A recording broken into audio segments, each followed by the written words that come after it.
Welcome, everybody, to the Beyond the Lake Director's Commentary. We're going to sit down and watch the film, and I'm going to talk about what it was like making it, some fun little facts, and cool things about its production. So we have the film queued up. It's at 00, and so we're going to press the play button in 3 seconds. It's going to be 3, 2, 1, and then you press play. Okay, you don't press it on one, you press it after one. All right, and here we go. 3, 2, 1, play.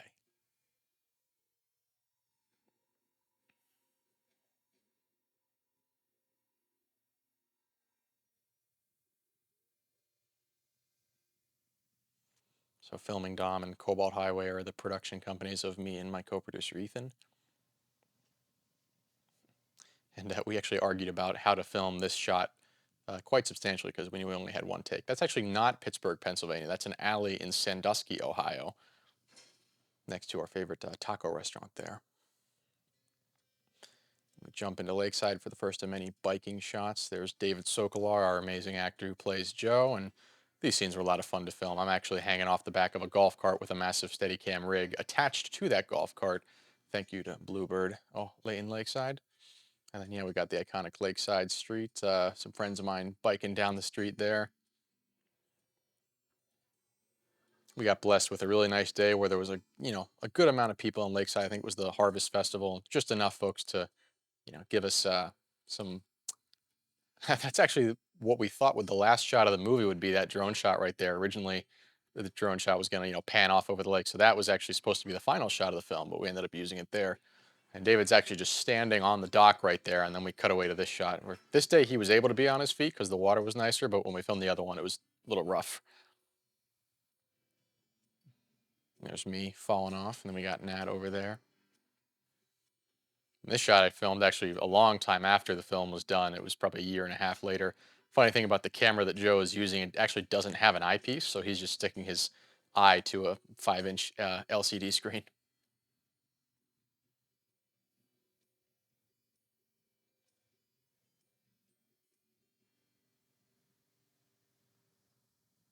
And for the sound of his shoes, I told the sound editor that we needed a little bit more flip and less flop.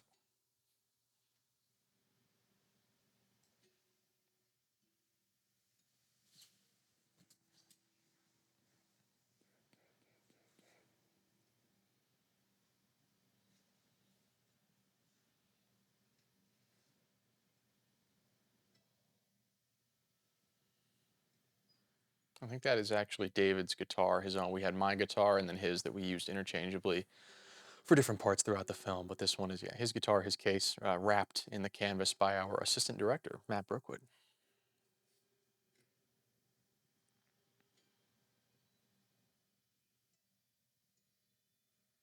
So the upcoming scene you're about to see in the restaurant, we shot like a little test version of this film a month before we shot with me playing David's role. Just to see how this. So we shot all the stuff that takes place in the flashbacks, and the shots that you're seeing of the audience. These shots are actually from that test film. We shot with a different lens, different. That's actually Ethan right there, the DP.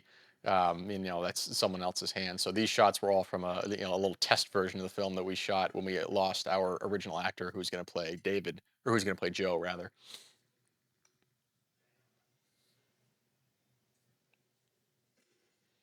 I actually had to digitally replace David's eye right there because we were so close with the camera that you could actually see the reflection of me and Ethan in the camera in David's eye. That's how close we were. And you could actually see that we were, well, and that was a fun shot, little GoPro in the guitar case. But with the eye, you could actually also see that we were not on that porch, but we were actually on my porch in Pittsburgh, is where we shot that eye close up.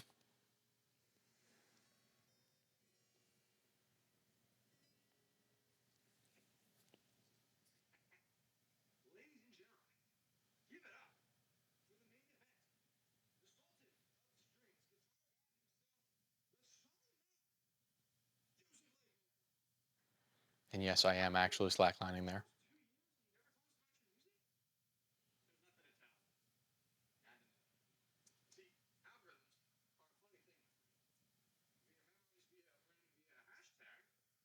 And this Instagram overlay is actually a reference to my favorite show, one of my favorite shows called Patriot, which inspired Beyond the Lake a lot. And if you look closely, the profile pictures and the names of everyone commenting are all references to the show and references to characters in the show. And there's also 42,069 watchers at this particular time.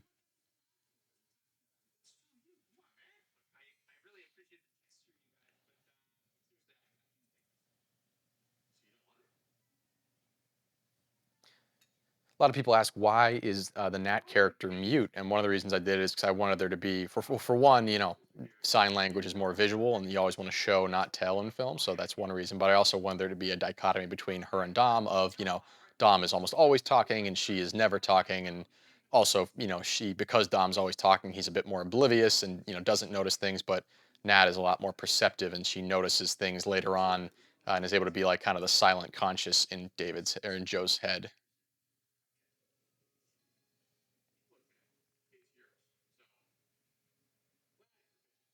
And if there are any ASL certified people watching, they'll notice that the sign language that Megan, the actress, is doing is not ASL. It's called PSE, which stands for Pig Sign English.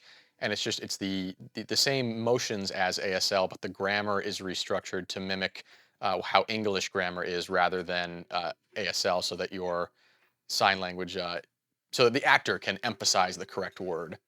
And we have my sister Sophia here as our grumpy barista. We're also introducing the trash compactor, which will be an important, kind of set piece later on.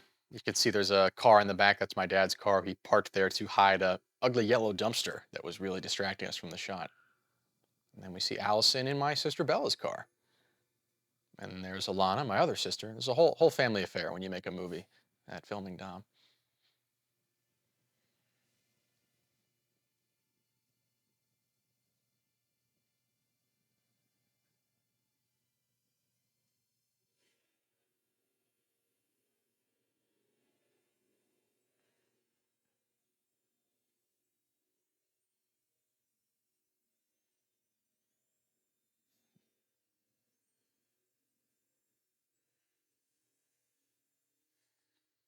And right here, we actually had a shot where the camera pulls out of this alley, and we actually see David chase that car like for 6 blocks, and he's running behind the cart, which is moving down the street. It didn't work tonally, so we had to cut it out. But David definitely hustled, and he ran in flip flops for quite a long time.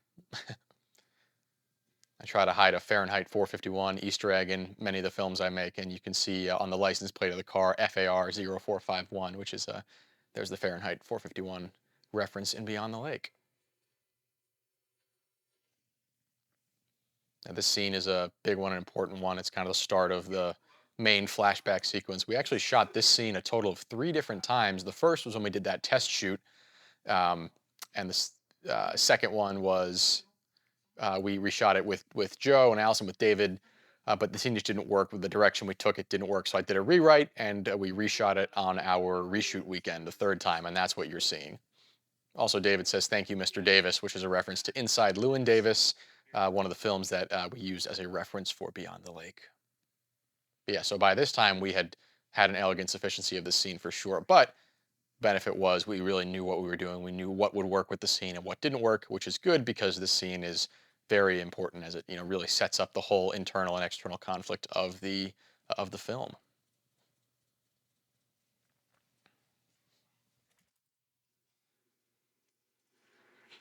It was actually a completely spontaneous thing that David just happened to manage to catch one of those papers in midair like a ninja.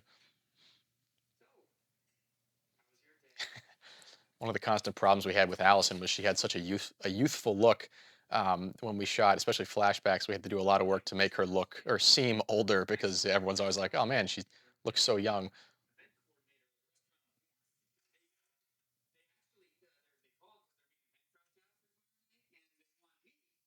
We actually had a massive goof that thankfully we were able to edit around. One of the plot points that's important later on is that Allison has a dairy allergy, and we shot this take, a bunch of times, and she's putting yogurt in the smoothie. And it was only after we'd shot it that Allison realized, like, I'm putting yogurt in this. I have a dairy allergy.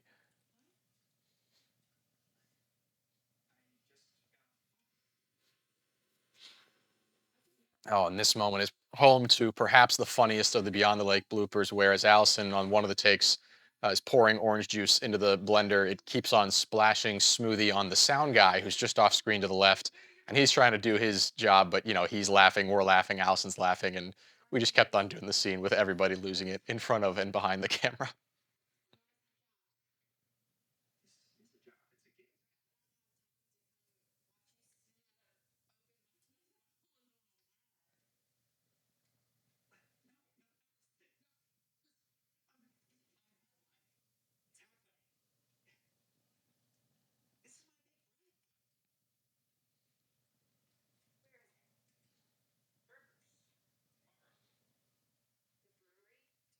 Now, like I said, we shot this as a reshoot. So after we had shot the bulk of the film, and Allison says it's college night, you're going to be singing to a bunch of kids, and she uses that as kind of a slight to Joe of, oh, you're not, they don't actually want you, they just need someone for college night.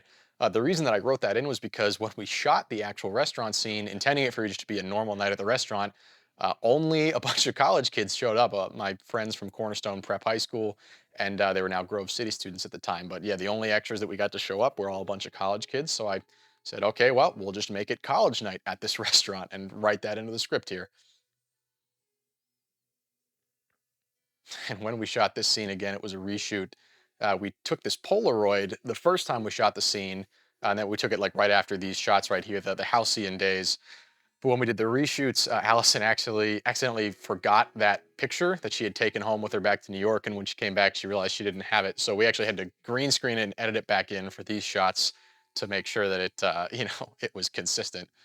So they're just looking at a Polaroid with a green interior that we then comped, or that I then comped out and replaced with their picture.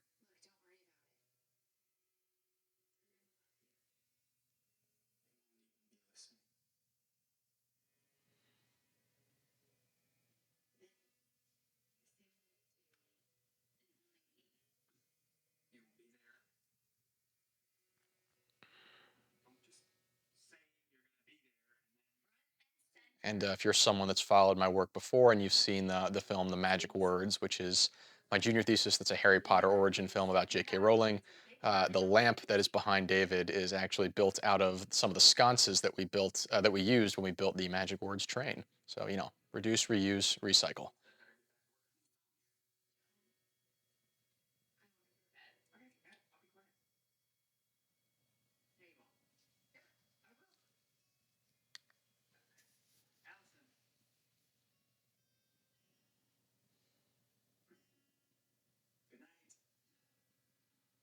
So now Joe has really put all his eggs in his basket of having Allison be there for him, and he's made, her presence really the only thing that matters at this big pivotal moment in his life. And he starts, this song that he's now writing, he makes it Allison's song. And this song that you see is actually, we had planned to use a different song that he was going to sing at the bar, an existing an existing song by Towns Van Zandt, but the estate didn't give it to us, so we had to then use one that David wrote himself. And the voice that you're hearing right now, the voice of the MC, is actually my friend Joseph Cannon, who was the original cast to play Joe. He had to step out for COVID reasons, but I still wanted to get him in the film. And this monologue he gives is actually pretty darn funny if you listen. It kind of gets glossed over because of the drama going on. But again, the song we wanted to use, we couldn't use it, and we had anticipated that when we shot this scene. And I had told David, "Hey, just go write like a couple bars of a song that we can use, just in case we're not able to use the song we want." So after we had shot with the Towns Van Zandt song, David said, "Okay, how's this?" And he played his little song, and I said, "All right, that'll work." And we shot the scene again, just twice with that backup song, and thank God we did because we ended up having to use that. And we lit this scene in the style of the opening scene of Inside Llewyn Davis. We wanted all the faces in the audience to be, dark and shadowed, and the spotlights on Joe. So you really can't almost making the audience silhouettes and more intimidating faces that don't let them get comfortable. And of course, there's the one empty seat is Allison, where she was supposed to be.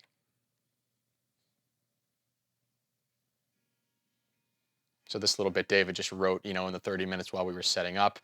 And when it got to the end of the film, when it's time for him to finish the song, I then had to write the rest of the song to use at the end.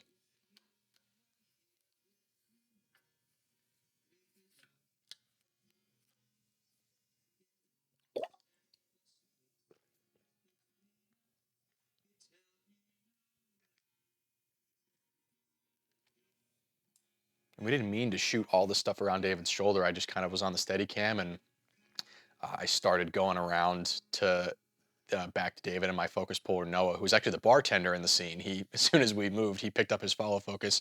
He just kind of picked up on what I was doing and he played along. It's Jeffrey Pugh and Jesse Moyer, two of my longtime collaborators in high school and before and beyond.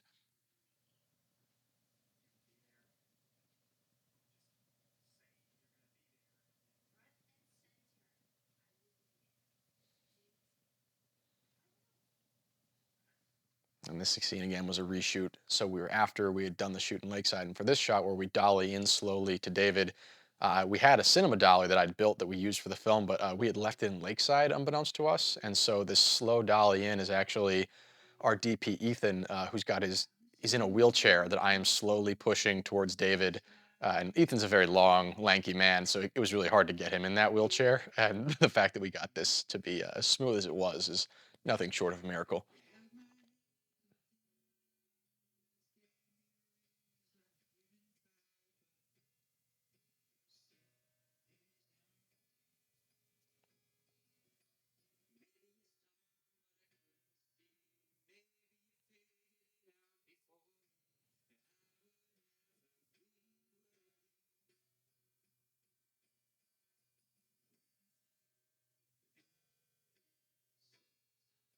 The times we actually see David singing the song is here and the very end of the movie when he sings "Stay," and that was a very conscious choice.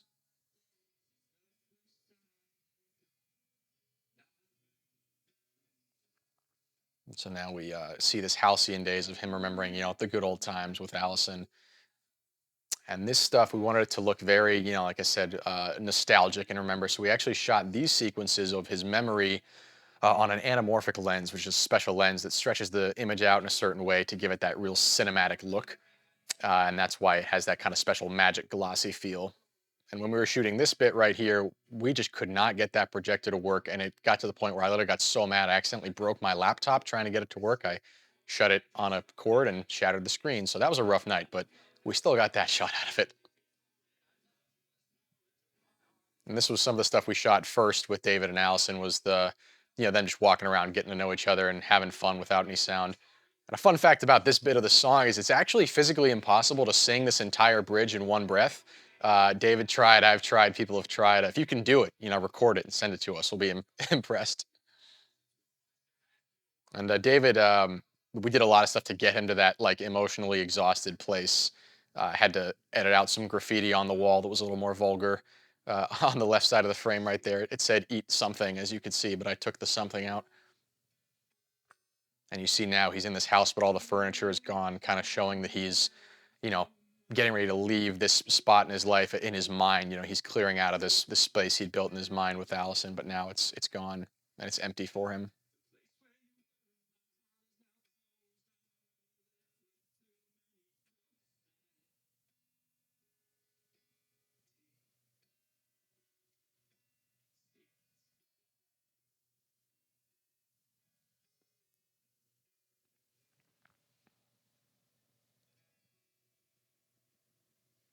The one shot I missed getting there was a shot of David's hand strumming the guitar on that stool to really illustrate that while he was imagining all that, he was actually playing and singing as well. I think it's communicated, but would have helped a little bit. And now you're gonna see something really cool in a bit here. You'll notice that whenever we've been in David's memory or in Joe's memory, you've seen those black bars on the top and the bottom of the frame. The frame as we're in the anamorphic aspect ratio. And then when we're in the present day, you have the full screen. And now as we're bridging the gap between what happened in the past and the future, you'll notice that those bars on the top and the bottom of the screen are starting to drift up back into the 16:9 aspect ratio as a way to say, yeah, now we're we've bridged the gap between past and present. We know what happened, what everything means, and now we're in 16:9 again. And you'll see that fully here in the next shot. Now we have a full frame, and I wanted to show this shot three different times so that each time you kind of interpret it differently. You didn't know what it meant the whole time at first, but now we have the full context behind what happened and why he's smashing that guitar.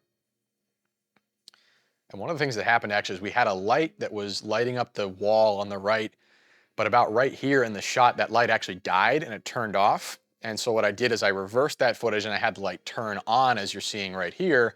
as a way to kind of bring us back into reality of now David's been there and he's been in reverie so long that the street lights have just turned on, and that's, the thing that happened in the physical world that pulled him back into reality.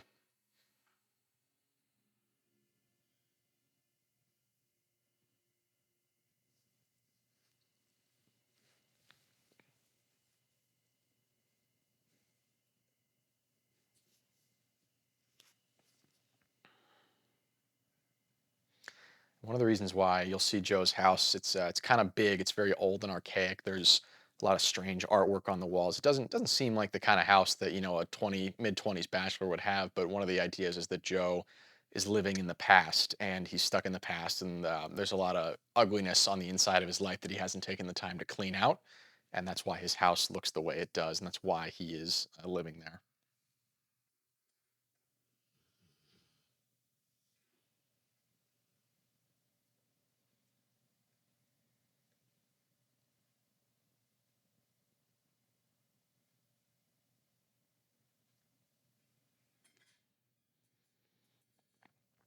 Now, for the first time, we see this painting of the weeping bride that Joe has in his room, and you'll see something happen right here.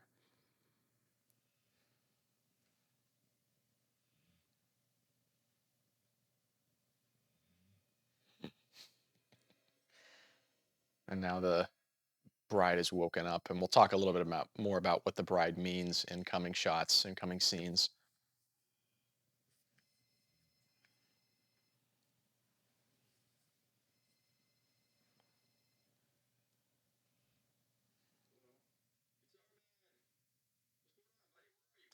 It's another scene that actually was cut very early that did not make it back into the film until very much later on when I figured out kind of how to use it. And there's actually a deleted scene that used to follow this that we essentially switched. But at this point, Joe is worried. He doesn't want Allison to see him and realize that he lives in Lakeside, because then he'd have to, confront her and address her. But he can't. He's got to keep Dom off his scent.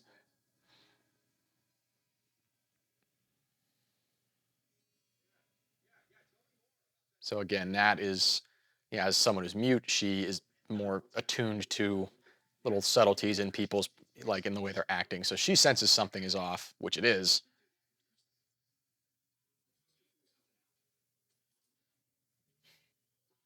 The thing breaking was a little goof, but it played in very well.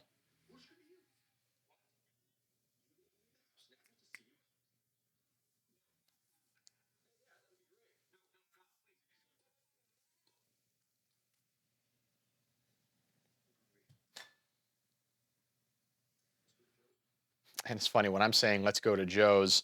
That wasn't in the script. I was literally saying, okay, we've got this scene, it's done. And the next scene that we shot was going to be the deleted scene that takes place at Joe's house. So I was literally saying, all right, let's go to Joe's house, as like that's what we're going to shoot next. But it, worked out. And this was, I think, our second day in Lakeside. We shot this quarry scene. It's really really pretty day. It was a really fun shoot. Again, that camera has no eyepiece, but most people don't know that. And he sees Allison across the lake. What's interesting is that there's actually no that lens is about a 1400 millimeter lens, so it's a massive long zoom lens. It's on a tripod right here, but you can still see it's jittery. And there's actually no way to access the other shoreline via ground. So in order to get Allison over there, we actually had our friend Nina Bloney, who is a sailing instructor, row Allison across the lake in a little rowboat, and then row back and get other people or the director of photography as needed. So yeah, it was a very interesting mode of transportation for sure.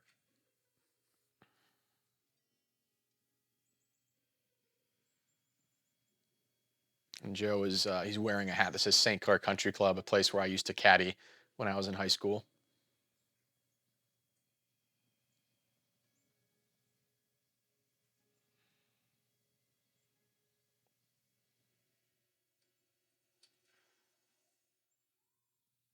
And not wanting to hurt our actor, that's actually me going over the cliff right there. I was David's stunt double throughout the film. Just put on, his shirt, the hat, my shoes, and I took a header off the cliff a couple different times.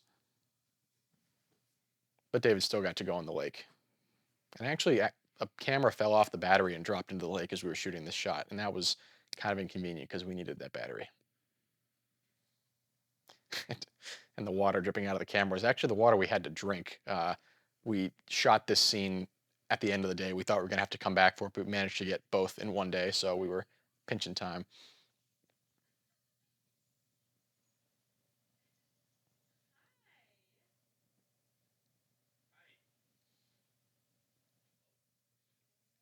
And a technique that's used in film sometimes is called ADR, which is additional dialogue recording. And so all the audio you're hearing in the scene, well, actually, we set up how David or Joe kind of sees these things in his head of like how he's feeling, what he wishes he could say, or what he wishes he could hear. And we go back to that, throughout the film. But all the dialogue in the scene has actually been recorded afterwards in my basement in Pittsburgh, like a year after the fact, because the audio wasn't super clean here. So Allison, super pro at ADR as a film actress. David, having only done theater, it was a little bit new for him, but he still got it done pretty well. And you'll notice that there's empty space on the right of Allison's shot, but not, or on David's shot as well, symbolizing how, or showing that David, he wants to fill that space. He wants to leave and get away from Allison, but Allison, wants to fill that space and get closer to Joe. So that's just a subtle way to, imply motivation and how people are feeling with the frame.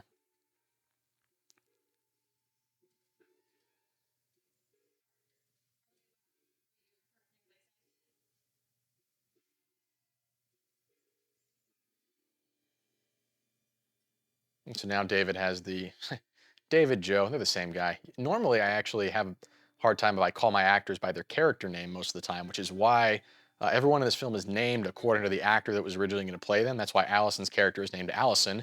My character is named Dom. And like I said, Joe Cannon was originally the guy supposed to play Joe Lakeman.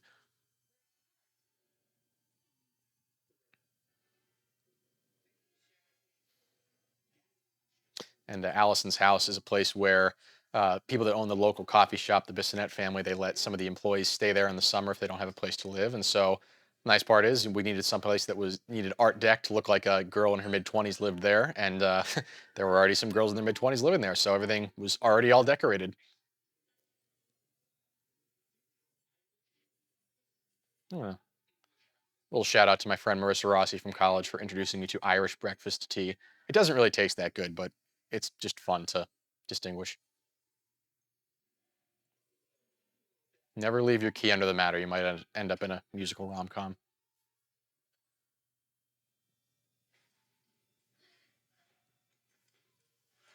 So Joe is trying to get out of here without, acknowledging the fact that he lives here. He's trying to avoid as many questions as possible.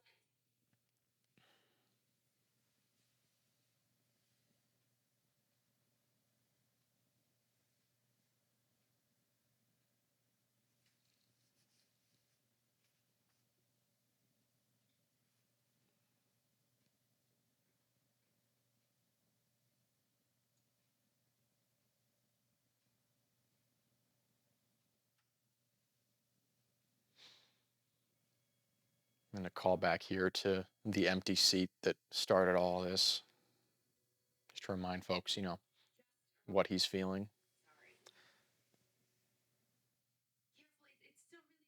And so the physical conflict of the scene is that for Joe, I told him you have to finish this tea in order to get out of here, but the tea is very hot, and so I said anytime you want to avoid a question, you got to drink tea.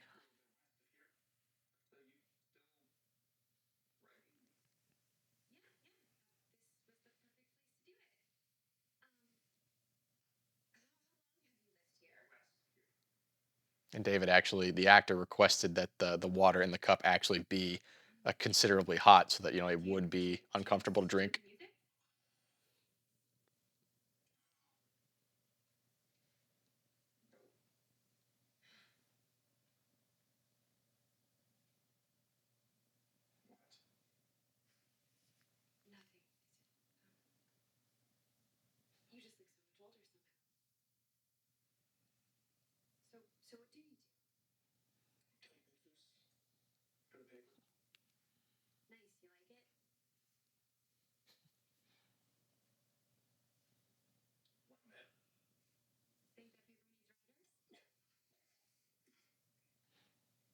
This was a fun scene to shoot because he's, contrasting goals. Allison needs to get information out of Joe without making him uncomfortable, and Joe needs to, avoid things without being suspicious. So makes for some good interplay.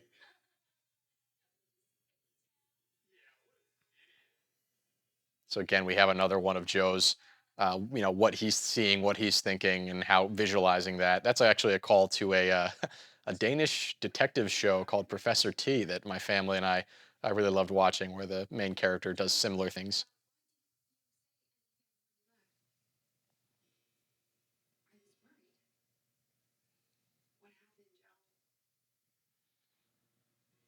And originally, there was actually a little bit more to this scene where he turns back around and sees a hoodie on the couch that's his and asks for it back. But I thought the scene was better ended right there with Joe just you know avoiding the question altogether.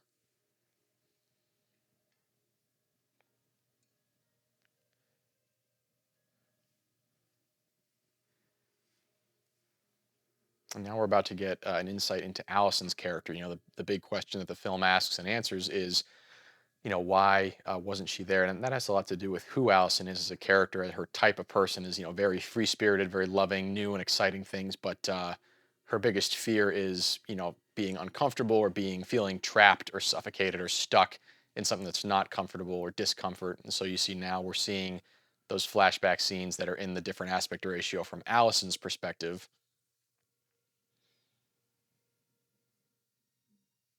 So in this, she has a dream that she's like handcuffed to Joe and can't escape him. And so now we're planting the seeds that she is starting to get concerned that, oh, this guy is like way too dependent on me. What if he's going to become clingy and too attached? And that's kind of freaks Allison out a little bit.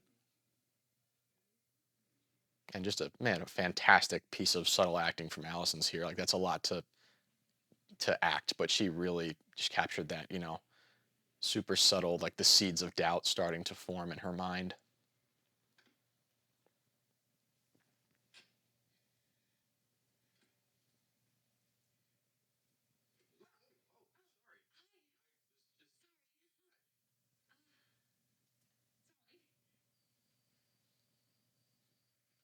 And actually, you can see, like I mentioned, the hoodie. You actually see David holding that hoodie in his left hand there from when he got it back at the end of the scene. Now we introduce the bride character. And so the bride is kind of a manifestation of Joe's internal bitterness and his sadness and his anger, his sorrow, his stress of what happened, of the abandonment that he felt with when Allison wasn't there at the bar. And because he is such a mental guy who lives in his head a lot, we see that starting to manifest itself in the reality that he sees. And it, like I said, it woke up when Allison showed up back in Lakeside, and when all those memories came back, we saw that painting literally wake up and look at him. And now it's going to start showing up more in his life as he examines it. And you notice it that it's right above his bed. Joe has made the sorrow, the sadness of what happened to him. He's literally made it central to his life. It's in the most vulnerable place in his room. It's the first thing he sees when he wakes up, the last thing he sees when he goes to bed. And so he's made this sadness, this bitterness, this grief central to his life, and that's one of the things he's going to have to deal with in the film. And one of the ways he does that is by trying to kind of sing it out, and now he's going to start stumbling back into the music that he left behind as a way to kind of work through his thoughts and what he's feeling. And this is another thing that Patriot, that TV show, did really well that I wanted to emulate. And that was really my way into this film, was I wanted to write a film that was similar to that idea of this guy using music to work through what he's thinking in a very literal way.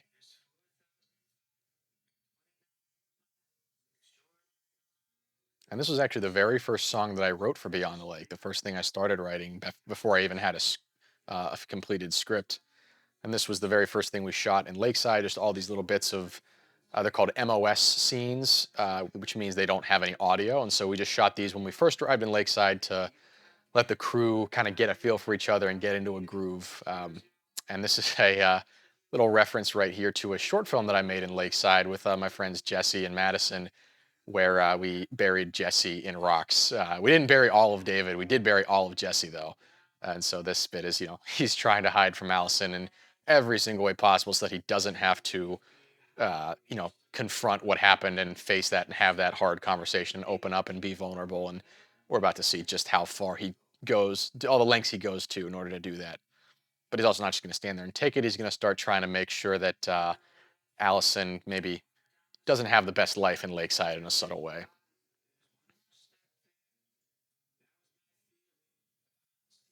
And this sequence originally was actually two different songs. One song where Allison was, accidentally interrupting David's life and Joe's life, and another song where Joe was kind of going on the offensive, but it ended up working out a lot better to combine it into two songs where they can kind of go back and forth tit for tat.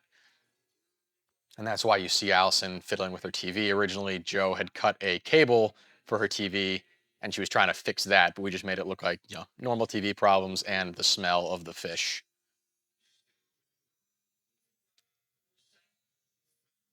And so David wants to take his paddleboard back in, but Allison is sitting at the dock and he can't go back in until she leaves.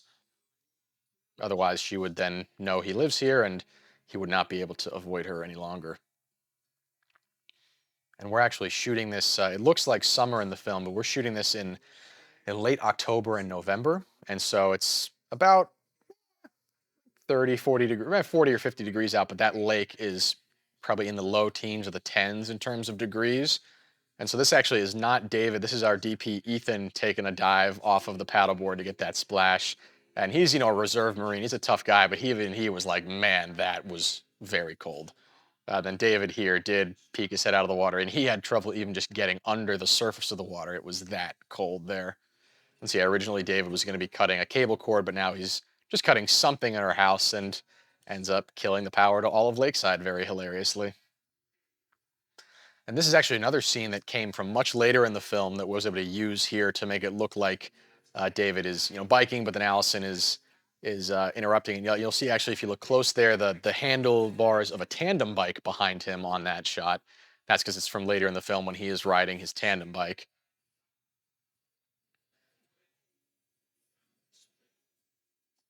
And we built a special little golf cart rig that Allison could sit on and just hold her handlebars to get that shot. That was a lot of fun.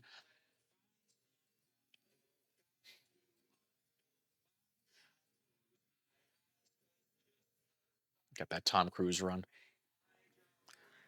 And this shot right here is actually another shot that was an entire scene where Joe shows up to slackline with Dom, but then he's got Allison there. And so Joe called Dom and says, "Hey, we still on for today?" And Dom said, "Oh, no, I'm not doing it today." And that was what kind of caused Joe to really go on the offensive because now Allison was moving in on Dom's life. And there now you see Joe is blocking the contact of Allison in Dom's phone so that neither of them can kind of get through to each other. And they both start to think that they're being ghosted by the other person.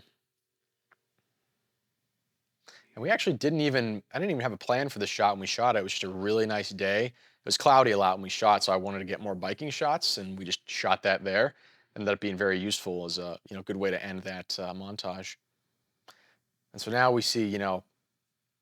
uh, we see Joe looking at this painting, and now that he's kind of thinking he's got Allison on the ropes and she's going to be gone, he's kind of okay with it now. He's put he's put the lid back on his sadness. He thinks, okay, that's back in the past, so he's going to cover up, that symbol of the grief and the pain that he was caused by Allison. One of the deleted scenes that we had was Allison going to work as a waitress, which is why she has that same uniform on, the red uniform, a lot of times in the film. But again, it didn't make the cut, and so we just kind of had to leave it implied.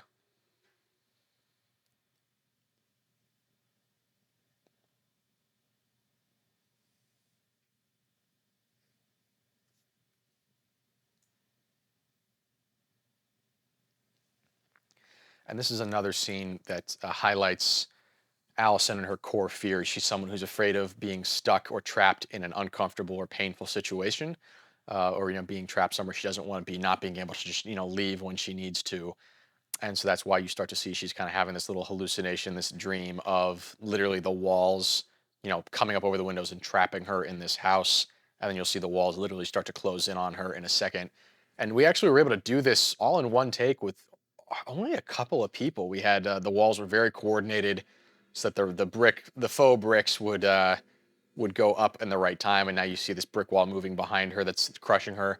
This brick is actually the same brick that you see in the bar scene when Joe is singing. And you'll see it like up on the walls. We used it to kind of make it more of a partition to make the bar look like two separate places. One was, the bar, and the other was the restaurant proper. And Allison, again, such a fantastic actress, really doing a good job of kind of coming off a panic attack here. You'll see the sweat on her. That one, she had a little help from our AD. That's actually bug spray that we put on her forehead right before the scene started to make it look like she's, sweating pretty hard.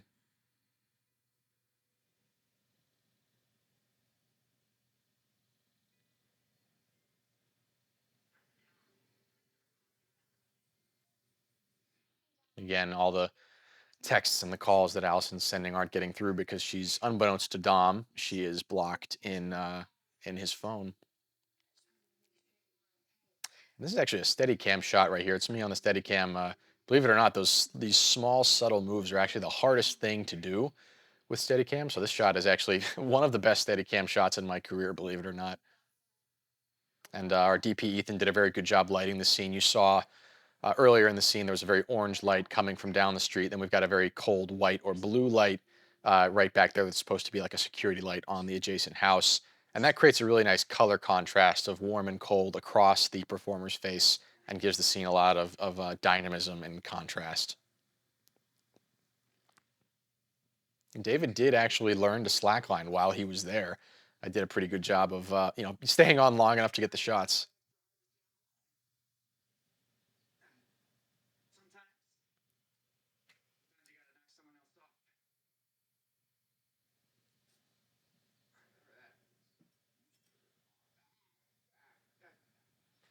And all the stuff that I'm about to say about spasms is medically accurate and did at least in fact happen to me a lot.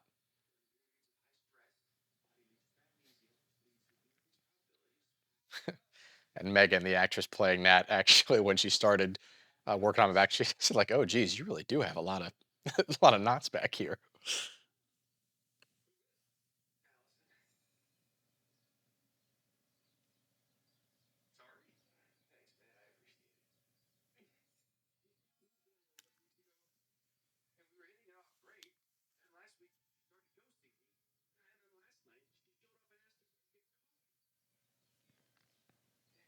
You'll notice here that they're slacklining in a different spot. That's not their usual spot, and that's another way that Joe's trying to hide from Allison.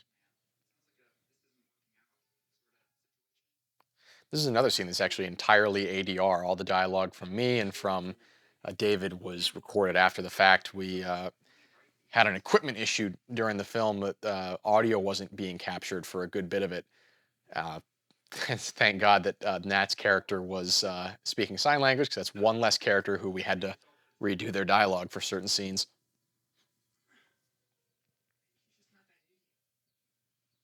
And so Joe knows that if Dom and Allison do go on this date, they will actually talk and communicate and realize that there's a misunderstanding, and then they'll be, back together. But Joe needs Allison to leave Lakeside, and Dom's kind of the last thing she's holding on to. So Joe needs Dom not to go on this date, but Nat does a very good job of kind of trapping him into agreeing that he should have Dom go.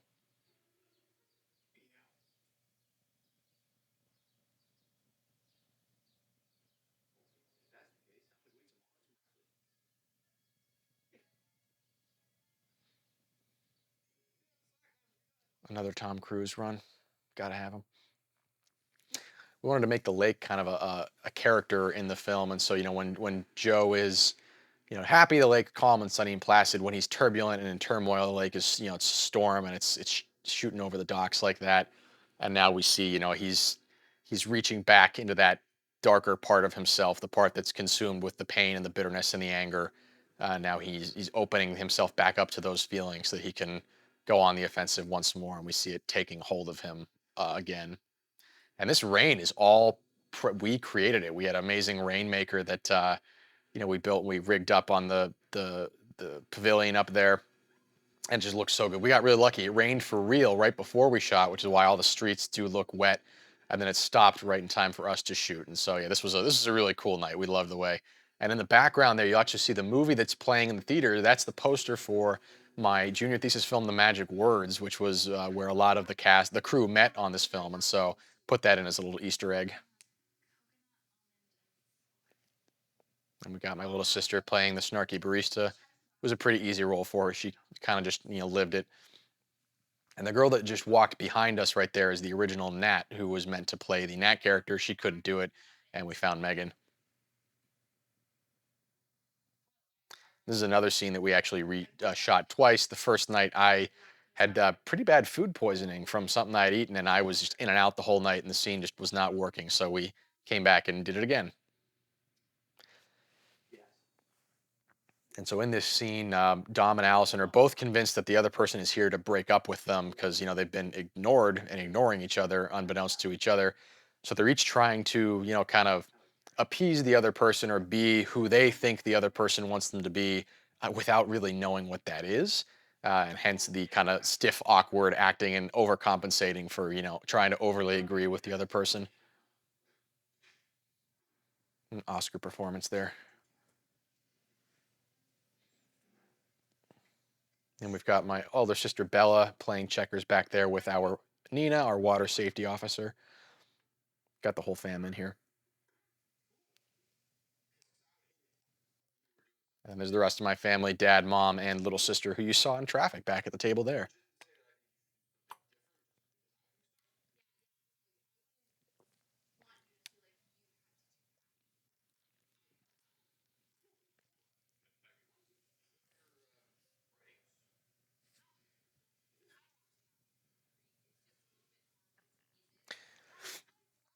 And another cool thing about Nat, the actual Nat that's sitting behind me, is she is the artist who drew the both of the bride paintings. She drew both of those, and for the model, she used Bella, the girl sitting in the back in between me and Allison right there. She was the model for those paintings. And Maggie, who Sophia calls, is one of the managers that Coffee and Cream had that we all worked for. She's a great gal. So I wanted to throw her a little Easter egg there. And so now we see the bride, you know, the darker side, giving Joe the idea to exploit Allison's lactose allergy. And yes, the actress there, Michelle, was just going down on some half and half. It was the very last thing. We just shot a big scene, and neither of us were really in the mood to be frilly about it. So she just drank it. And before David thought he was doing this scene with empty cups, and then right before he started, I filled them so that he would have a hard time and look really awkward and clunky. That he just got out just in time. We had to do it a few times to get the timing right, but it ended up working out perfectly. A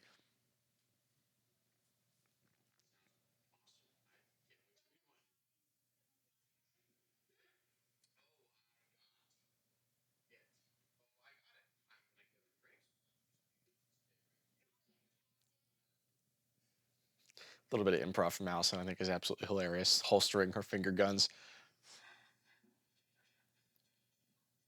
This is a great example of using a deep frame. We have a very clear foreground, Dom, middle ground, Allison, and then Joe moves himself all the way into the background. Just, great use of space, a fun shot, and just, really cements how oblivious Dom can be sometimes. One of my biggest regrets of this movie is that we did not have liquid in those cups. My sister and I always talk about how the coffee cups in movies look fake because you can tell they're empty, and then we just stumbled right back into that same trope here.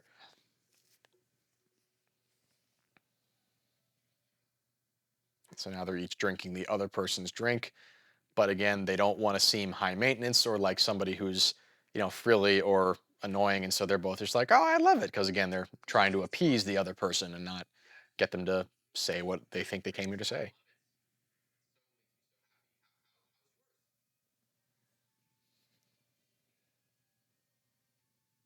Another cool wardrobe note with Dom is you see him, he's almost always wearing sleeveless shirts. And then here we see him in a sweater because he's trying to, again, be somebody who he thinks Allison would want or Allison would like. That's not really him.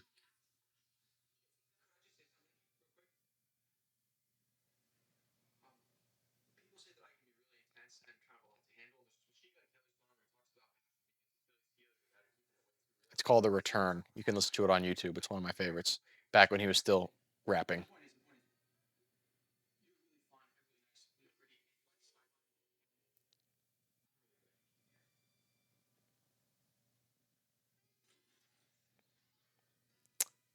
And in case you're wondering, that puke is peach oatmeal, I believe.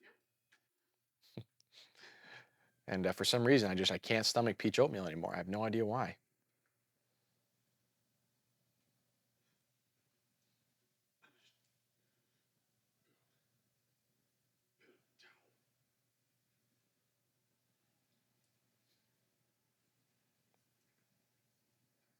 And so Joe has successfully sabotaged the date, and he's sure now there's nothing keeping Allison in Lakeside at all. And for this scene, again, we shot this on the same night, but as we were moving the Rainmaker over from the Orchestra Hall movie theater to the coffee shop, something on it broke somehow, and it ended up only casting like 8 square feet of rain, and so we had to block the scene a lot differently to, keep Allison in the rain and keep the camera in the rain. But even though there was a lot less of it,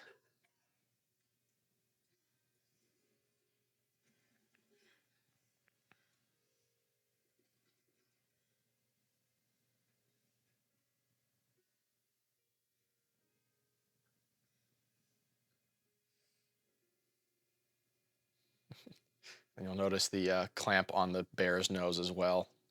It's a fun little gag.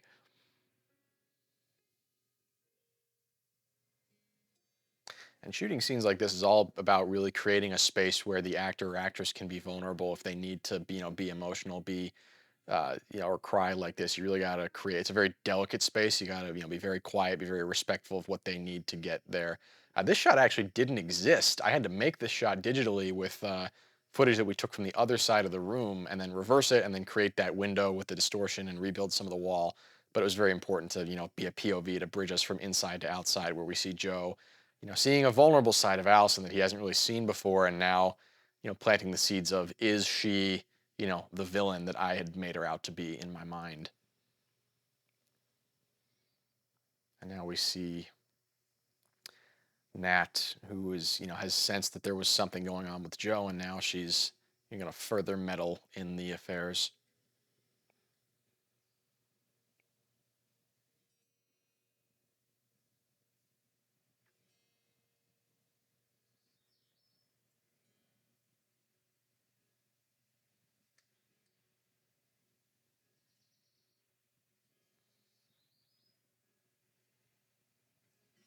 This is just a really wonderfully, subtly, and complex little scene of, David or Joe has done to Dom essentially what was done to him, and he's starting to realize.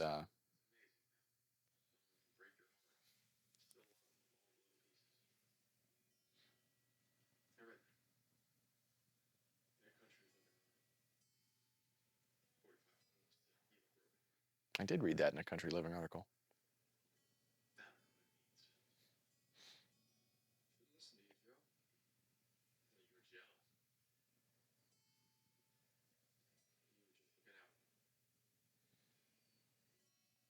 Now Joe's starting to kind of realize the cost of what he's doing, not just to Allison, but to the people around him. And, Nat senses that there's, he's involved in this, but doesn't know how. And so she's, trying to protect Dom from him. But, Joe still cares, and he still, wants to be there, and, has to now kind of start facing like, this is not a victimless thing he's doing. And can he do, in order to save himself and his own inner peace, can he do to Dom what was done to him? Is that gonna, is he gonna become that? And no more obvious is, or no more pressing is that choice gonna be than right here.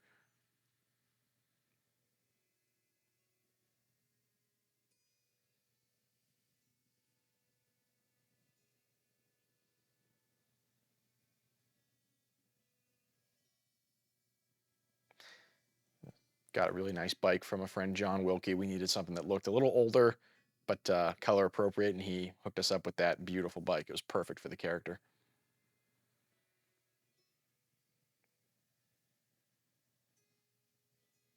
And this is one of the core scenes of the film. It's actually the scene that I sent to David when he auditioned for Beyond the Lake. Was this scene and the following one?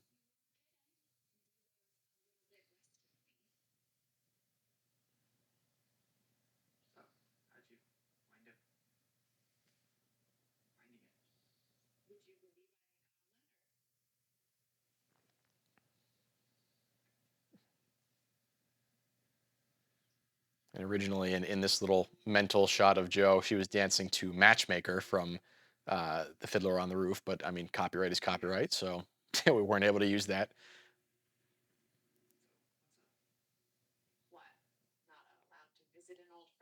And he's seeing that, the note that Nat left in the mailbox was this address.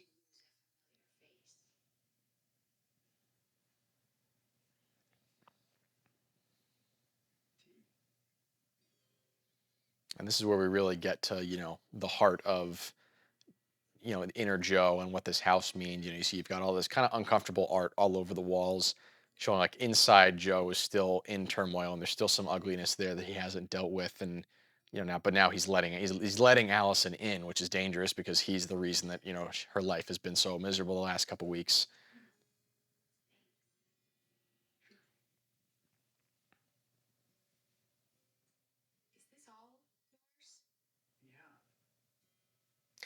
And the amazing thing is that I had that written in the script of a house, with a bunch of unsettling art on the inside before I'd even seen this property. And literally 2 weeks before we were supposed to start filming, I was shown this house and it matched the script exactly. It was as if I had manifested the house into existence just by writing it. It was one of those little miracles that you're like, oh yeah, this is meant to be.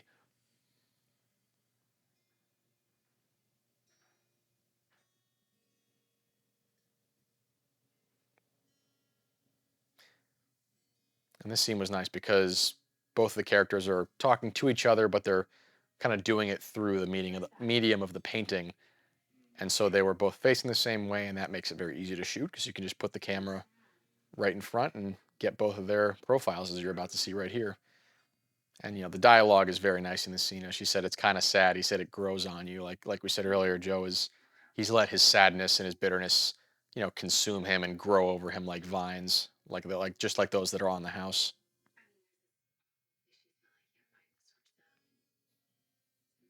And like we said, Joe had to drink tea when he was avoiding tough questions, and now he's subconsciously doing it again when, Alice is talking about all the things that are going wrong that he is ultimately responsible for.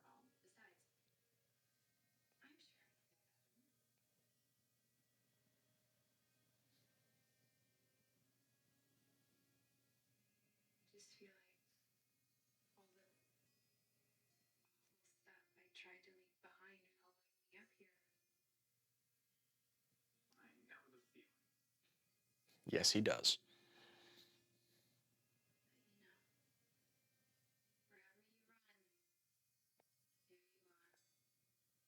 In case you haven't figured it out, I'm a big fan of quotes, and so I put a lot in my movies. And this shot, we had to move them back because the wall was still there, so we got the camera as close to the wall as possible. But the room was only so big, and so I'm pretty sure that, if I'm not mistaken, they're both kneeling on the bed because it was big enough that we couldn't move it. So I'm pretty sure they're both doing this scene kneeling on Joe's bed, and that was the only way we could frame it. Just gives a testament to just how good actors are, or just how good actors are.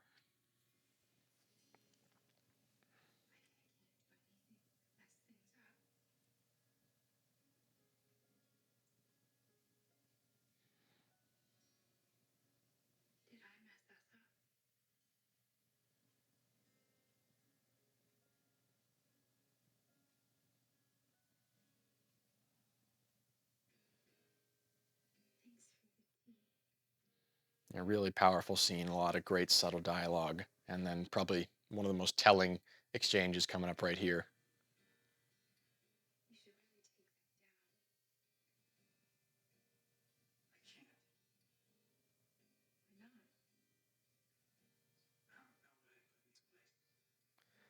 Joe saying like he wants to move on from this sadness, from this grief, from this this trauma, the pain.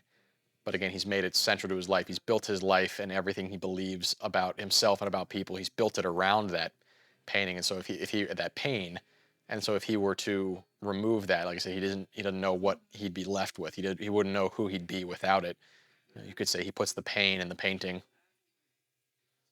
This scene was a lot of fun to shot, this montage, because we just got to create a lot of really neat camera rigs, attach it to the bike like this, and then just let David ride. And this is another call to Patriot, where the main character does a lot of late night bikes to kind of clear his head. I want to do the same thing here of create a mood for this song to exist within. And David, he can't sleep. He's wandering. He's aimless. He doesn't know where he's going. He doesn't know what he's doing anymore. Every time we've seen him biking before, it's been very straight. It's been in the daytime, but now it's at night, and he's just meandering back and forth. He's lost his direction. And at the same time, Nat also can't sleep, thinking about now what she knows, that there is history between these characters, and what does she do with this information? We wanted it to be him to be able to look into houses where there were people and laughter and lights, and see the camaraderie and the fellowship that he just couldn't seem to find. But we were shooting this so late in the season that nobody else was there, so we had to just kind of shoot into an empty building. And this was actually originally two different montages that would take place at different points in the movie, but it was a little bit too much montage for one movie, so we kind of combined them into two, or into one rather.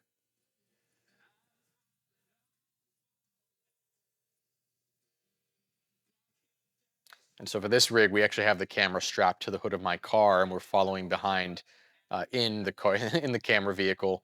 Anytime we're following David, it's that car, and then anytime David is following the camera, it is the golf cart rig that we built. And shots like these, I would get when we were biking back to the start to reset to get a new shot.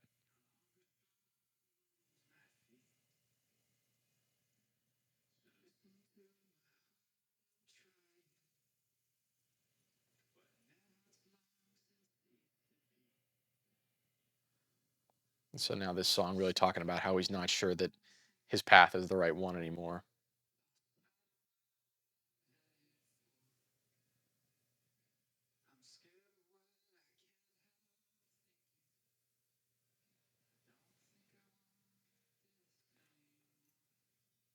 And so having lived with Allison before, he's now kind of going back into her life to see if she is the same person, and remembering what he's done to this house.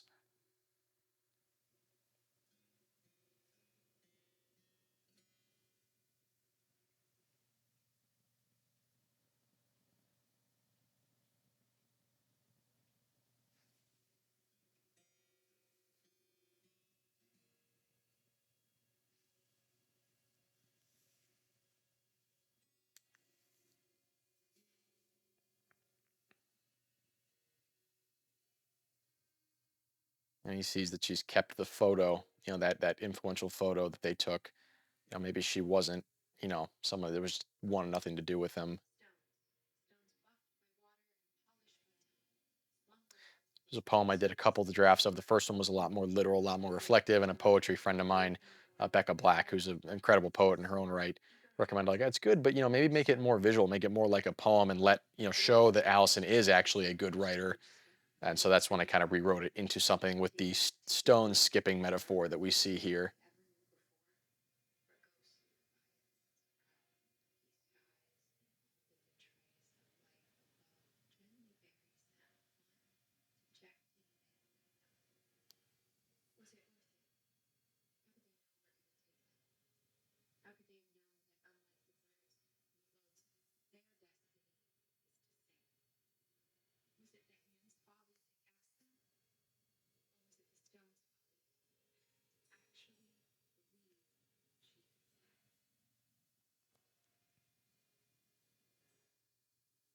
This is actually one of my favorite shots in the movie. Just something about it. I don't know.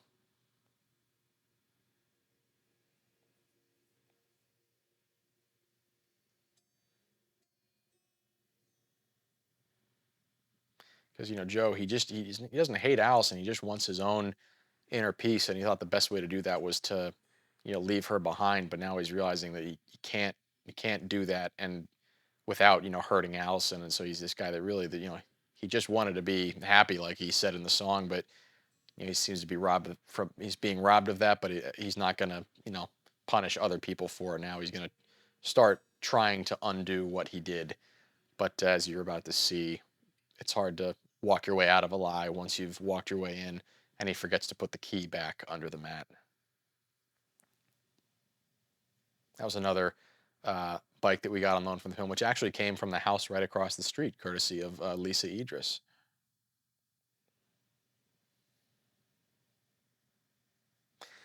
One of the things you'll see in this one-shot sequence right here was some of the other things that Joe had done to the house in the original concept, where he was doing a lot more things. For example, he in the original concept in the script for the film what we shot, he broke the air conditioner.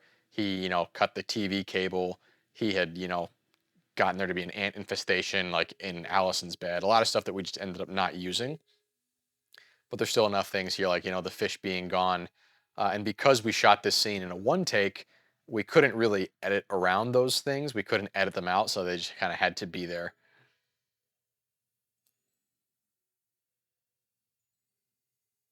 But I wanted this scene to feel like just visual poetry and like this rush of life and a river of life coming into Allison's life and the letting her finally live and being kind of swept up in the moment, which is why we chose to shoot it in a oneer. And we actually got this in 2 takes. It was pretty good. Big steady cam, a lot of movement, but came out pretty well. So yeah, now she's like, oh, there's no more ants in my bed, but we don't really know what that means because we haven't seen it yet. But the emotion there is still the same of yes, I'm finally able to relax. I'm finally home.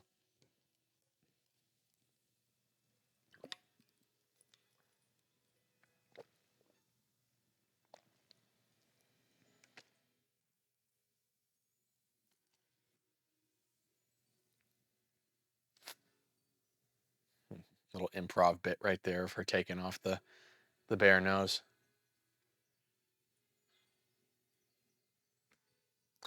And the reference that I gave our composer James Morris for the scene was the one of the final scenes of The Pursuit of Happiness, where Will Smith walks out into the street after getting the job. I said I wanted the score to feel like that, and he did a fantastic job. So earlier in the film, when Allison was accidentally interrupting Joe's life, and we see her biking and Joe having to veer off, this bit right here is where that shot of Allison came from. We were able to use it in the film there as well.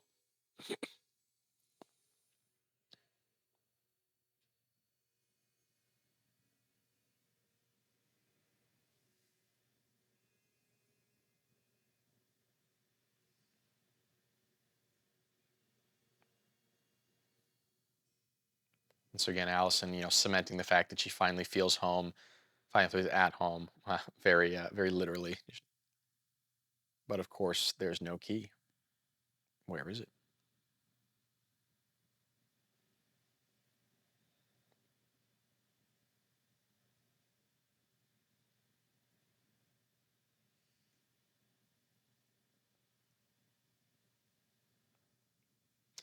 And it seems that Joe left something after his reverie in the house, and this is where Allison's going to start to put the pieces together.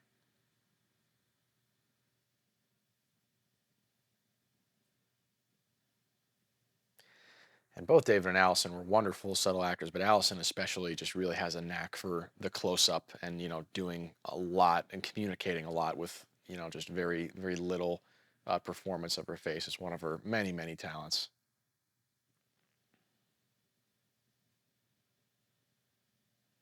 And so, no key, this photo of Joe and her left out. And then, of course, the hat that David had left on her shelf that he then took being missing. That's enough for her to finally put the pieces together of, Joe as the one who has been behind the scenes of all this.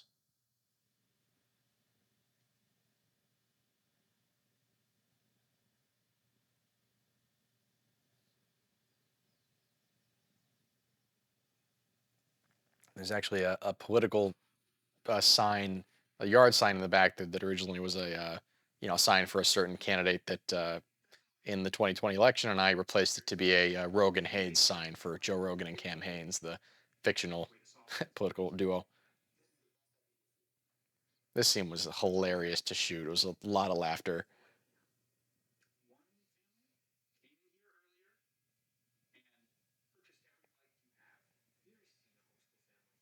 It's a joke for the homeschoolers. They're big families.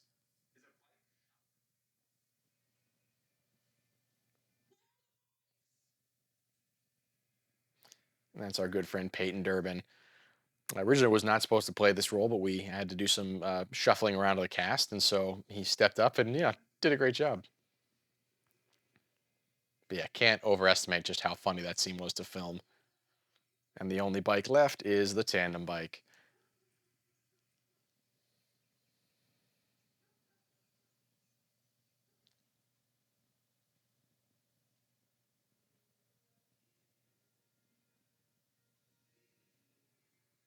And he's hearing memories of the song that he played at the bar that Allison was supposed to come to.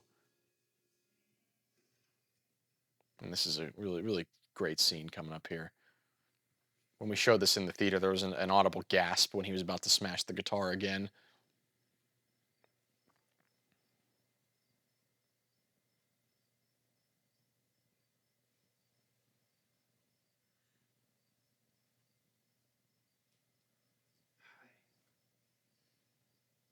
And when you see a film scene taking place at night, that means the crew they stayed up all night to shoot it. All that light is stuff that we had to design and put in and pump a lot in. You know, a couple 2,000 watt lights, a couple of 1,200 watt lights. A lot goes into shooting at night, and just staying warm. Even again, this is night in October, so it's cold out there.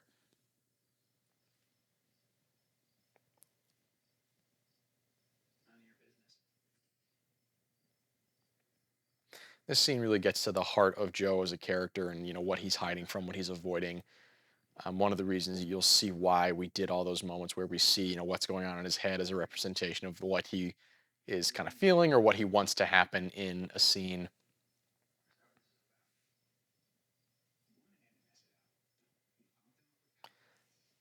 Yeah, one of the reasons that Nat does not speak or why her character is mute is because she's kind of like if Joe has an angel and a devil on each shoulder, she is the angel on the one shoulder, and then the bride is the devil on the other shoulder.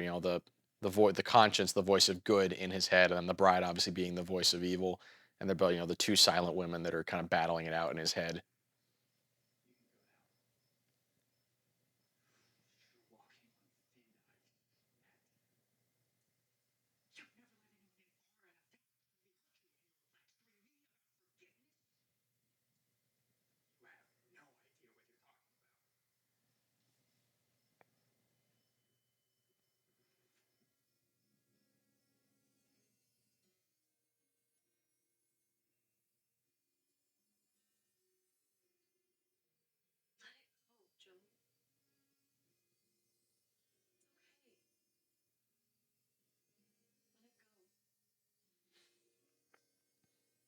And so we really wanted that moment to hit hard and to show that amidst everything he's doing and all the darkness in him, all that Joe really wants is just a hug. He wants someone to tell him it's going to be okay. And, you know, it's why when we see what really happens versus what he wants to happen, it hits extra hard. And, but he won't let it go himself. He's stuck in his grief. He's still holding on to it.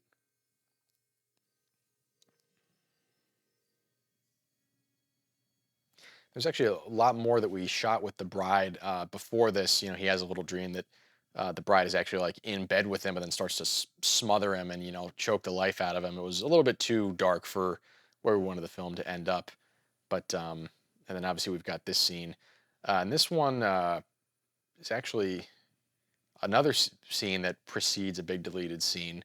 But again, we established the trash compactor earlier. Now he's taking that painting to destroy it as an attempt to really, finally let go of this thing he's been holding on to. And this scene we shot day for night, which means we actually shot this in broad daylight in an overcast day.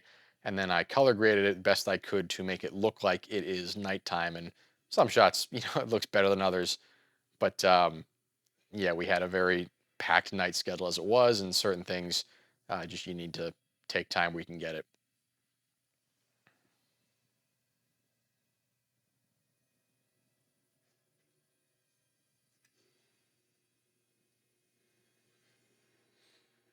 And so in the original film, we actually shot, there's a scene that happens right here where the bride shows up and actually tries to like stop the trash compactor, and her and Joe get into a fight. She's fighting to get to that stop button. He's fighting to stop her, visualizing the turmoil in his head of, that bitterness and that grief, fighting to hold on to him. And then as the trash compactor crushes the painting, the bride is crushed and killed once and for all. But again, a little too dark, not the right tone for what we wanted to do, so it did not make the final cut.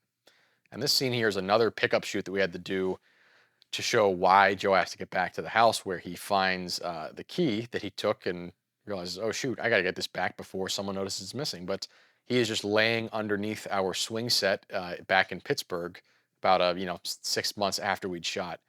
And this is another shot that was not intentionally used, meant to be here, but was from that same Joe tandem biking that we saw earlier.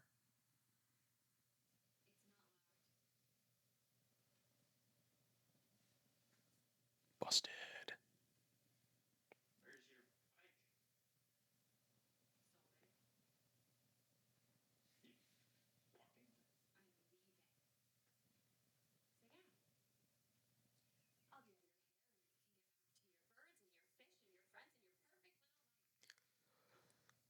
And this scene is another one actually coming up that we shot twice. The first time we shot it, was actually at nighttime, and we shot that as night for day, which is the opposite of what you just shot, where it was nighttime, but we just had no other choice but to shoot it when we shot it. And so we had to light it to make it look like it was daytime outside.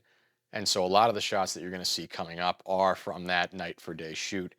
And then we came back and we reshot it a second time to get a different performance out of Allison, a different kind of motivation.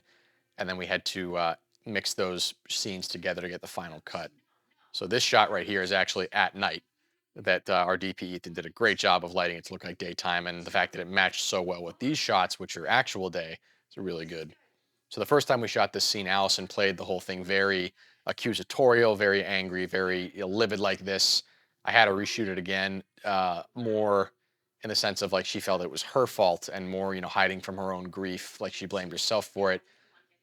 And then we combined those in the edit so that she had a bit of an arc over the scene where in the front half we're showing her being more accusatory. And this is another shot right here that was actually nighttime and it, shot to look like daytime. So really great work done there by Ethan. And then you notice earlier, the last time Joe was in his house and Allison asked, "Where were you?" We had this same shot where his head's against the door and he chose to leave rather than address what happened. But now he is choosing to stay.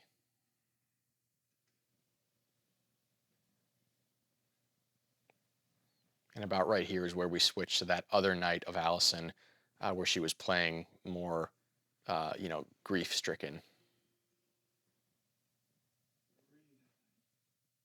You notice how we also changed sides. Originally, we were showing her from the other side, but now we're filming Allison from the hidden side, the side that Joe does not see, showing her, what she's really feeling that she's not showing to Joe in the blocking.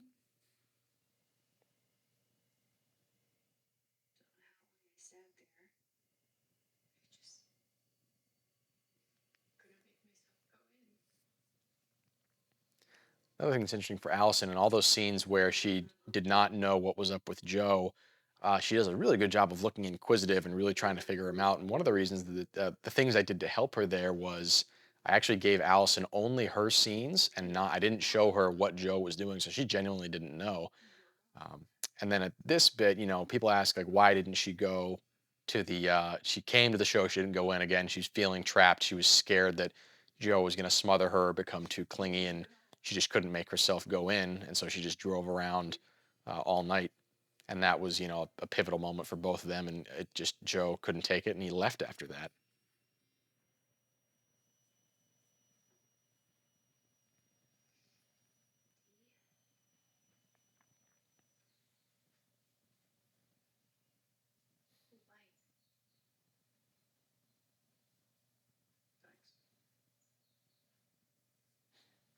The idea of preparation by contrast. If you want one scene to feel really like lighthearted and beautiful and fun and nostalgic, you want to put something very heavy and very painful before it. So for the upcoming, montage where they're going to just really experience Lakeside and it's going to feel really nice, we wanted that to come right after something that was a lot heavier so that it felt even better by comparison.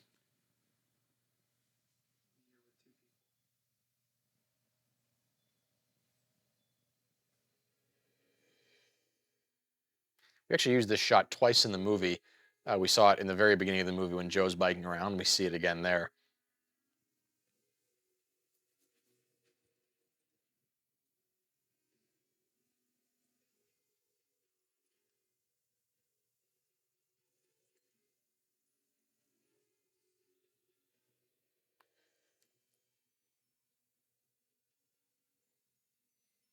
This theme you're hearing is actually it's built out of pieces of Joe's theme and Allison's theme when they're played on top of each other, and it's kind of showing a rebirth kind of idea. That's one of our principal investors, Paul Hubbard, walking in the background back there. He was huge in helping us get this film off the ground. Couldn't have done it without him.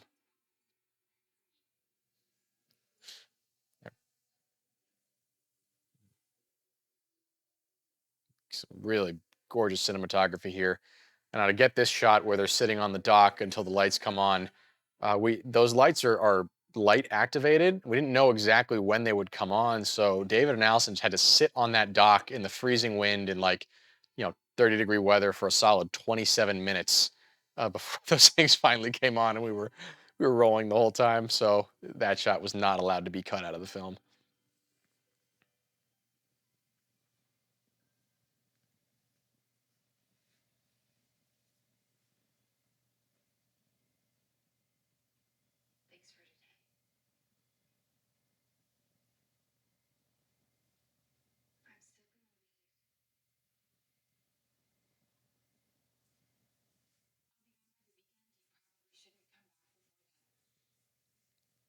And after this, we originally were going to use a Josh Ritter song called "Best for the Best," which is kind of one of the things that inspired the character.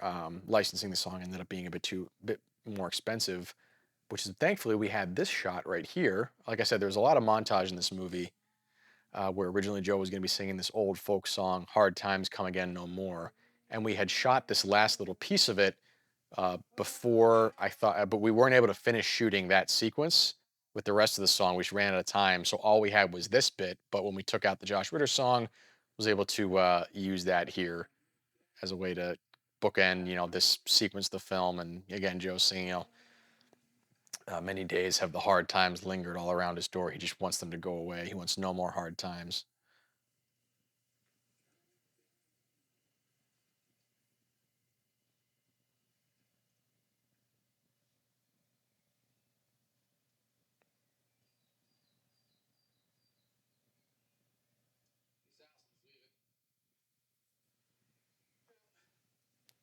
And one of the hardest things to do as a writer in a movie is when you need to deliver, you know, some kind of moral message or information, or the key message of the movie. It's very hard to do it in a way that's not preachy, or it sounds like a character being way too wise. And so one of the techniques that Shakespeare used was he would often put wisdom in the mouth of fools, so it doesn't seem as pretentious. And that's what I did here of delivering. Dom's going to accidentally deliver the thing that David needs to hear, that Joe needs to hear. And this scene, this bit right here is actually, we shot this during our reshoot weekend. Originally, the conversation was written differently, and I wanted to change it. And so the shots you're seeing here between David and I are actually shot on a green screen on our back porch. This one turned out a little bit better than my angle, but yeah, pretty good work, all things considered.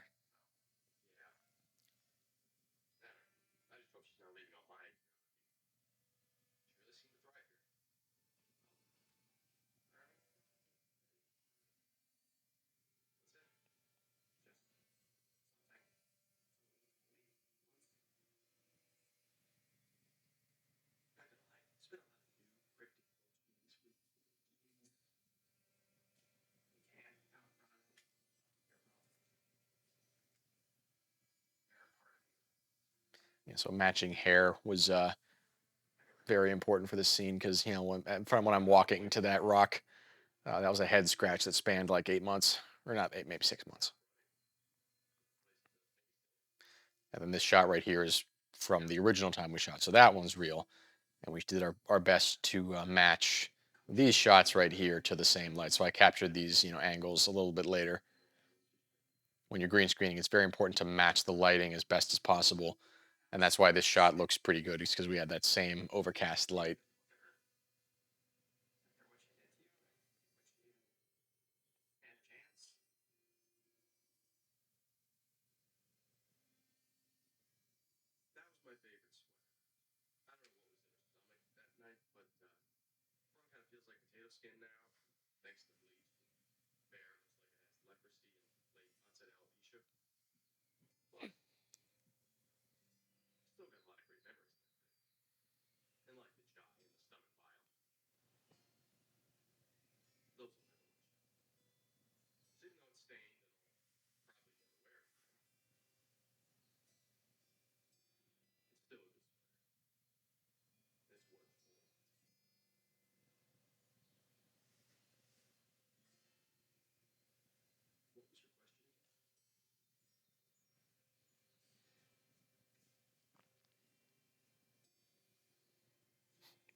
Originally, when we shot that conversation originally involved both the characters eating Reese's peanut butter cups as part of a metaphor, and David didn't realize that when he was doing the first 5 takes of my angle, he didn't actually have to eat his.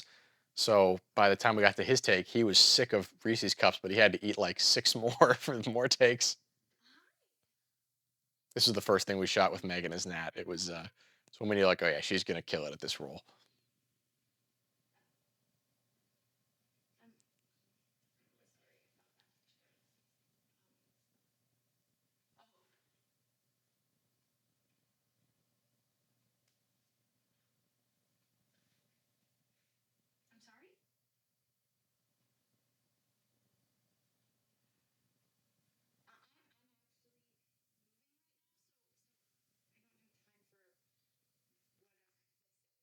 shooting scenes at golden hour, which is this hour where the sun is low in the sky. It looks very beautiful. It's very cinematic. It's great to do, but the hard part is golden hour is 1 hour. So we had this sequence of 3 or 4 scenes taking place at golden hour that we had to shoot over a week because you only really have that little amount of time.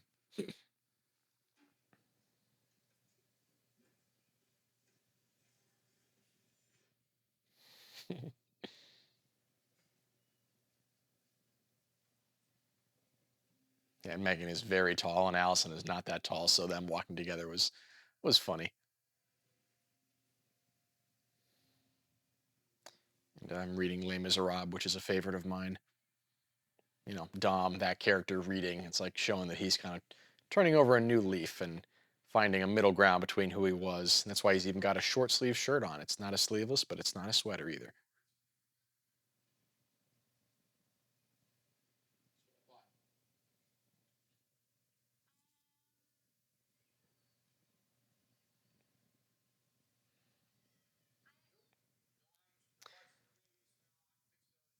And there's the sound of children and kids playing in the background. And one of the things that you do in movies is all that sound is actually German. The kids are German. You want sounds that are like that sound like English adjacent, but you don't want there to actually be words for people to latch onto and listen for. So that's why it sounds perfectly fine, but you'll notice that it's nothing legible, so it doesn't distract from the actual scene itself.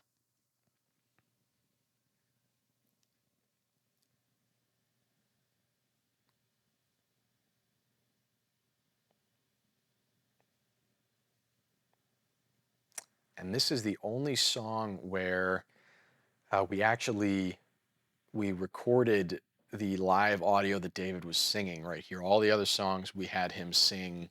Uh, we recorded them after the fact, and then we synced it to his lips whenever we see him singing. This was the only one that we got to, use his actual performance, and it's so good. And he's really in the moment, so I'm glad we did.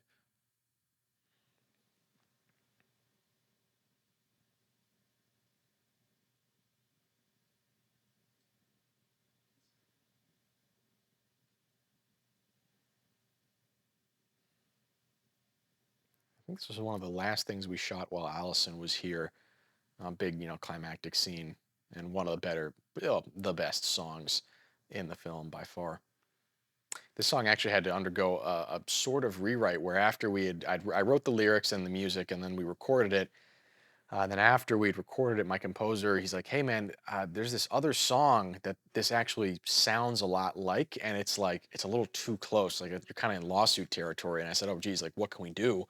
And he said, "Well, let me see what I can do with it." And he took the audio that David had recorded, his vocals, and he used a program called Melodyne to actually change the melody that David was singing into a completely new melody that was original. So what you're hearing here is David's voice, but it was like auto tune on steroids to turn it into something original. And we got new guitar. Then we had another composer give us new orchestration. So a lot of different people kind of had their hands on it, but it came out spectacularly.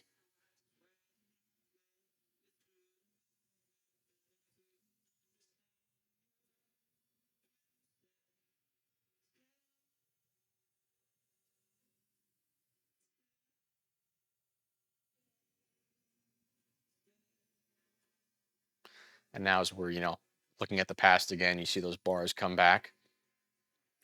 And what's cool about this bit coming up here, as I said, we shot that scene 9, that the flashback in the apartment. We shot that 3 times. The second time we shot it, the scene it was different. It was a lot more of an argument between Joe and Allison, and that's actually the footage you're seeing right here is from that second time we shot, showing how their relationship wasn't perfect. It wasn't the halcyon days that maybe Joe remembered it as, but that stuff did still exist, and now they're seeing facing in what it was together.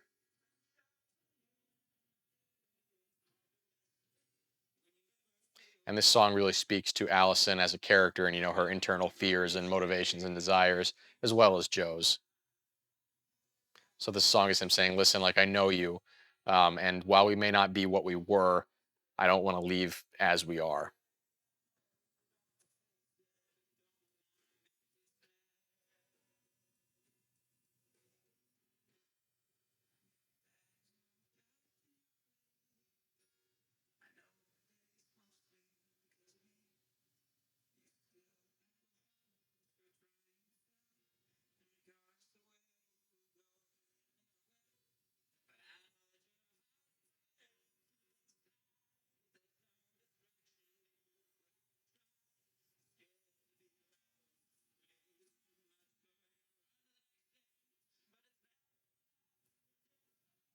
I'll never forget when I heard the orchestrations come back, all the extra instruments.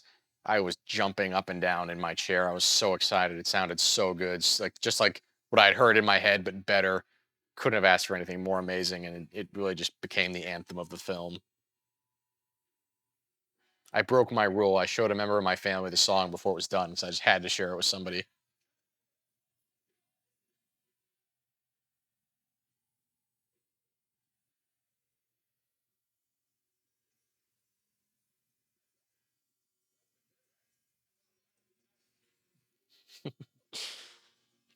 Dom is the comedic powerhouse of this film. And this was another scene that, like I said, golden hour is golden hour. We had to really rush this because that boathouse there, I did not factor that into our schedule. And so when your horizon is 50 feet higher, golden hour becomes golden 20 minutes. And so it was really important to shoot this scene and block it in a way that we could get it done. And we shot it over 3 days, but we still like barely had enough time to get what we needed.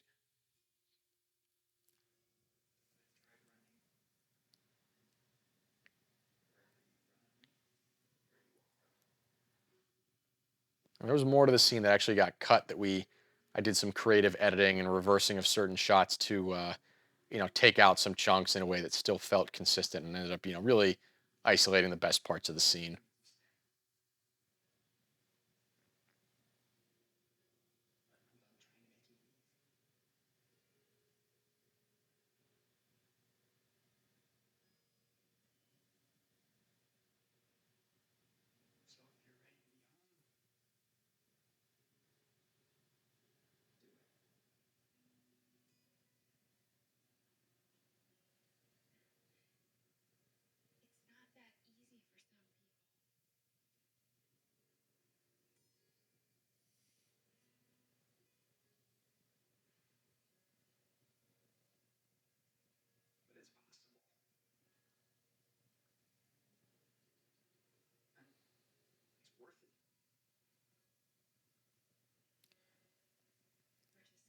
So I had come here early on the second day and designed some blocking so that we could shoot it in a, in a oneer, which is when the camera is kind of just staying with the scene the whole time to, really be as efficient as possible.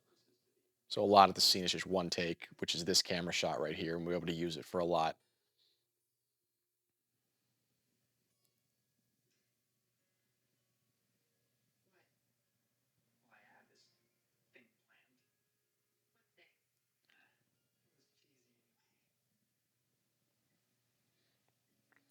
So as I said before, originally we thought we were going to be using a different song, a song by Towns Van Zandt called "No Place to Fall." And so at this point in the film, that's what they're listening to. That's when we still thought that that would be the song that we use.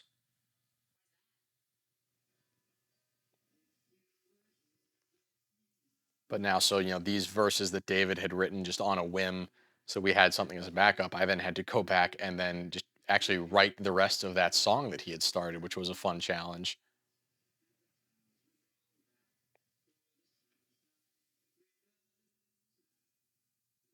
And I said, David, give me your best Latin lover.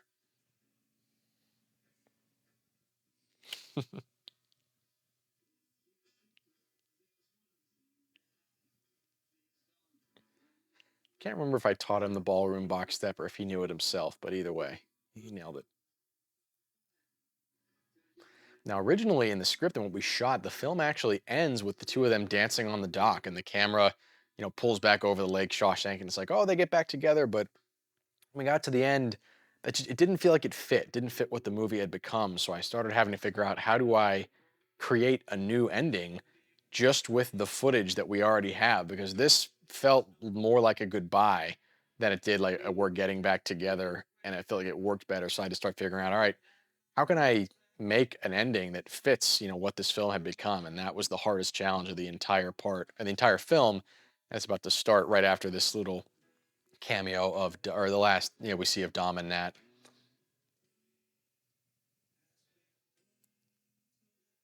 Originally, we had written in the script that Joe had like an alcohol problem, like many musicians do, but it just didn't feel like it fit.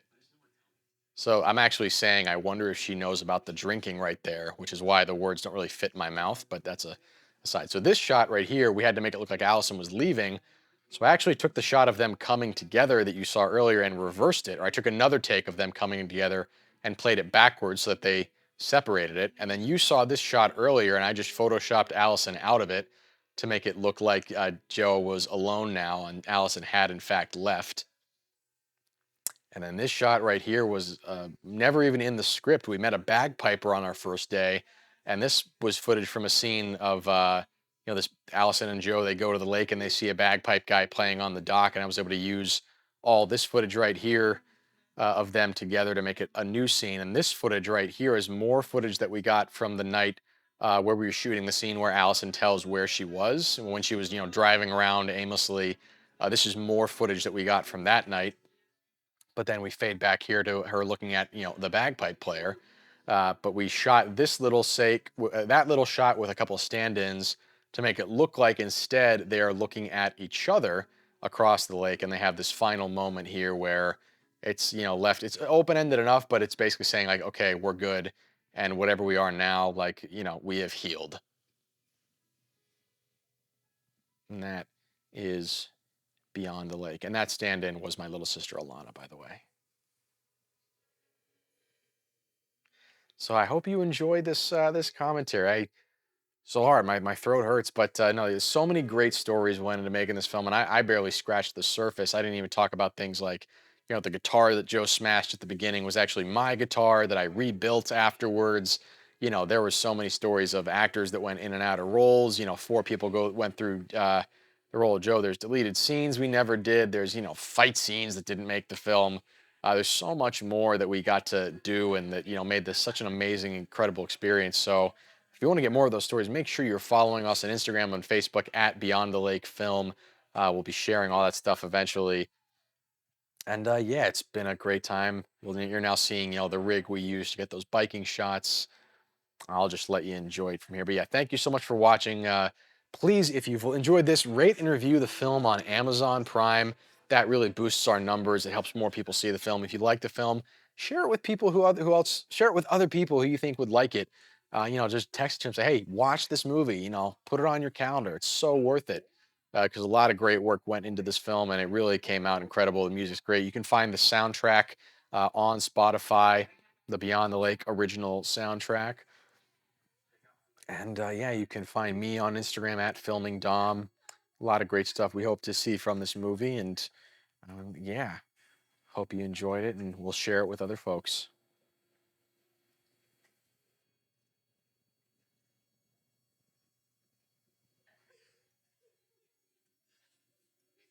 Oh, and the wedding dress. That's the bike rig that we used to get those shot. But that was actually loaned to us from a friend. I said, "Hey, we need to find a wedding dress that someone will let us completely trash." And she said, "Well, I have a wedding dress with some bad memories attached. I wouldn't mind getting rid of." And so yeah, thank you, Carolyn, for that one.